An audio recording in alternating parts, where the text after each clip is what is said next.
Magandang araw mga moms. So, ito na nga nakabili ako ng calabash fruit or yung tinatawag nilang miracle fruit. No?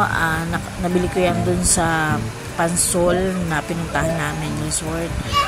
Sinukat ko siya. Ayan, nakikita nyo 1 feet po ang kanyang laki at ang kanyang lapad naman po ay 1 feet din. Pero kasi medyo bata pa po itong calabash fruit na ito.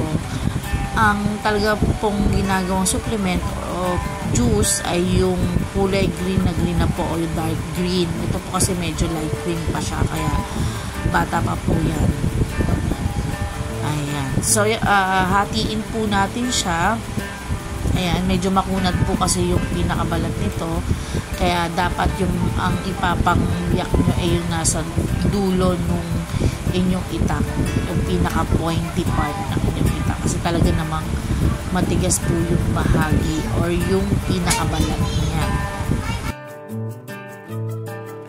Yung iba po nito, pag sobrang tanda na po nung calabash fruit, talagang makapal na po yung balat. Ang ginagamit na ng pambukas is lagarina. So dahil nga ito po medyo bata pa siya kaya kinaya po ng ating kutsilyo. Ayan. So ayan, bubuksan na natin. Ayun. Tignan nyo, grabing puti ng laman. Yan talaga yung mukhang guyabano.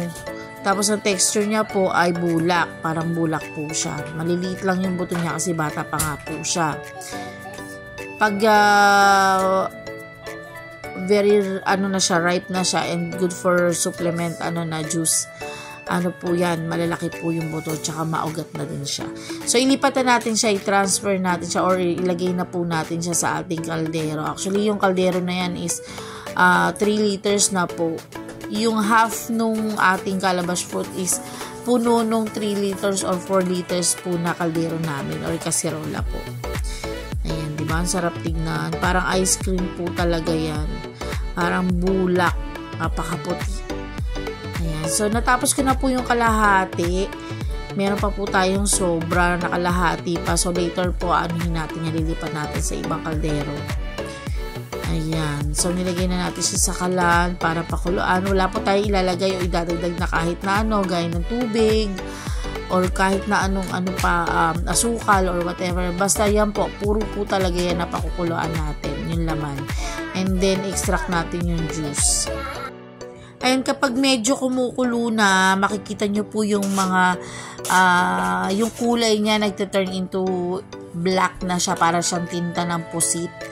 Ayan, habang kumukulo-kulo po, nagbabago yung kulay ng ating calabash fruit at natutunaw po yung pinakalaman or yung parang